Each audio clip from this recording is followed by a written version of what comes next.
سورہ طلاق سورت نمبر 65۔ شروع کرتا ہوں اللہ تعالیٰ کے نام سے جو بڑا مہربان نہایت رحم والا ہے۔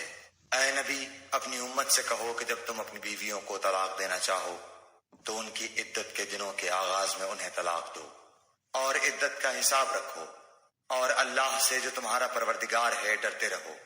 نہ تم انہیں ان کے گھروں سے نکالو اور نہ وہ خود نکلیں۔ ہاں، یہ اور بات ہے کہ وہ کھلی برائی کر بیٹھیں۔ یہ اللہ کی مقرر کردہ حدیں ہیں۔ جو شخص اللہ کی حدوں سے آگے بڑھ جائے اس نے یقیناً اپنے اوپر ظلم کیا۔ تم نہیں جانتے شاید اس کے بعد اللہ تعالیٰ کوئی نئی بات پیدا کر دے۔ پس جب یہ عورتیں اپنی عدت پوری کرنے کے قریب پہنچ جائیں تو انہیں یا تو قاعدے کے مطابق اپنے نکاح میں رہنے دو یا دستور کے مطابق انہیں الگ کر دو، اور آپس میں سے دو عادل شخصوں کو گواہ کر لو، اور اللہ کی رضامندی کے لیے ٹھیک ٹھیک گواہی دو۔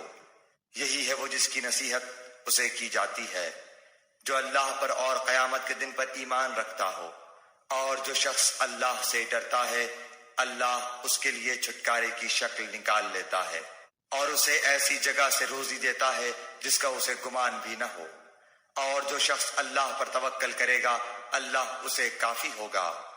اللہ تعالیٰ اپنا کام پورا کر کے ہی رہے گا۔ اللہ تعالیٰ نے ہر چیز کا ایک اندازہ مقرر کر رکھا ہے۔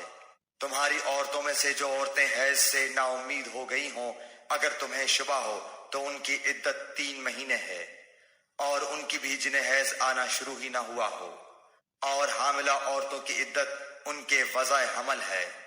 اور جو شخص اللہ تعالیٰ سے ڈرے گا اللہ اس کے ہر کام میں آسانی کر دے گا۔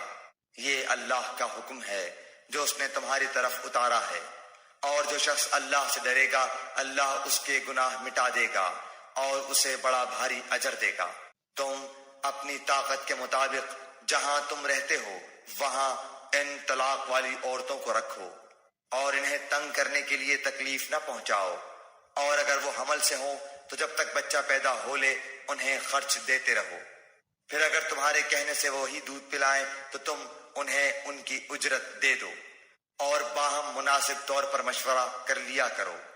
اور اگر تم آپس میں کشمکش کرو تو اس کے کہنے سے کوئی اور دودھ پلائے گی۔ کشادگی والے کو اپنی کشادگی سے خرچ کرنا چاہیے، اور جس پر اس کے رزق کی تنگی کی گئی ہو اسے چاہیے کہ جو کچھ اللہ تعالیٰ نے اسے دے رکھا ہے اسی میں سے اپنی حسب حیثیت دے۔ کسی شخص کو اللہ تکلیف نہیں دیتا مگر اتنی ہی جتنی طاقت اسے دے رکھی ہے۔ اللہ تنگی کے بعد آسانی و فراغت بھی کر دے گا۔ اور بہت سی بستی والوں نے اپنے رب کے حکم سے اور اس کے رسولوں سے سرتابی کی تو ہم نے بھی ان سے سخت حساب کیا اور انہیں عذاب دیا، اندیکھا سخت عذاب۔ پس انہوں نے اپنے کرتوت کا مزہ چکھ لیا اور انجام کار ان کا خسارہ ہی ہوا۔ ان کے لیے اللہ تعالیٰ نے سخت عذاب تیار کر رکھا ہے۔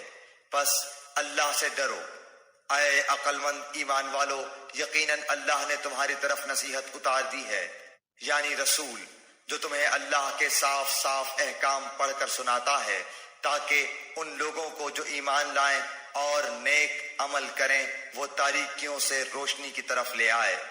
اور جو شخص اللہ پر ایمان لائے اور نیک عمل کرے اللہ اسے ایسی جنتوں میں داخل کرے گا جس کے نیچے نہریں جاری ہیں، جن میں یہ ہمیشہ ہمیشہ رہیں گے۔